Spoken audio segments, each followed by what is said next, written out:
আছে শুধু চায় আর চায়, তাদের কথা ভিন্ন, আমি তাদের কথা বলছি না।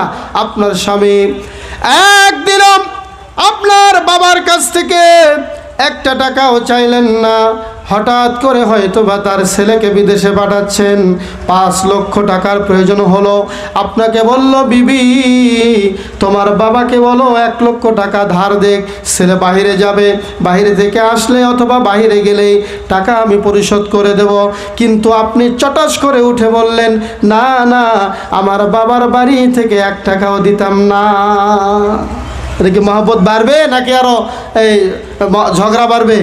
ঝগড়া বাড়বে। এরকম করা যাবে না।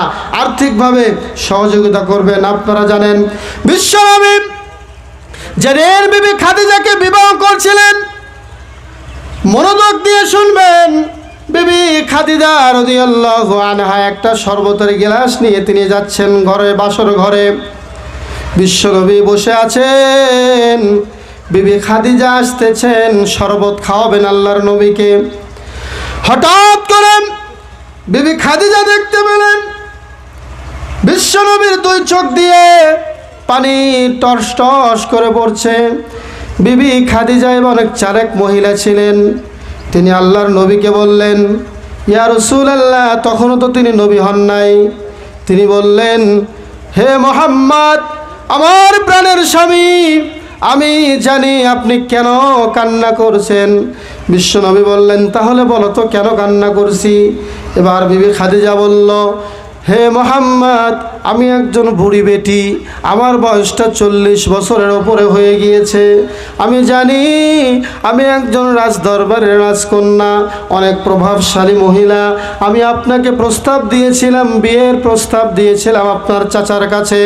আপনার চাচার কাছে প্রস্তাব দেওয়ার পরে আপনি আমার প্রস্তাব প্রত্যাখ্যান করতে পারেন নাই। মনে করেছিলেন যে হয়তোবা এই রাজদরবারের রাজকন্যা বিবি খাদিজার প্রস্তাব যদি আমি লঙ্ঘন করি তাহলে হয়তোবা খাদিজার পক্ষ থেকে কোনো শাস্তি আরোপ করা হবে। হে মুহাম্মদ, এইটা মনে করে তুমি আমার মতো একজন বুড়িকে বিয়ে করেছ, এই জন্য বোধহয় তোমার চোখের পানি, অথবা এই জন্য, নতুবা আমি একজন সম্পদশালী নারী, এই জন্যই ভয়ে তুমি আমার প্রস্তাবে রাজি হয়েছ, এই জন্য তোমার চোখে পানি। এবার বিশ্বনবী বললেন না রে না, ও খাদিজা, আমি এই জন্য কান্না করছি না। হে খাদিজা, আজকে তুমি আমার ঘরের প্রবেশ করেছ 1 গ্লাস শরবত নিয়ে, আমার মনে অনেক কষ্ট। আজকে আমার বাবা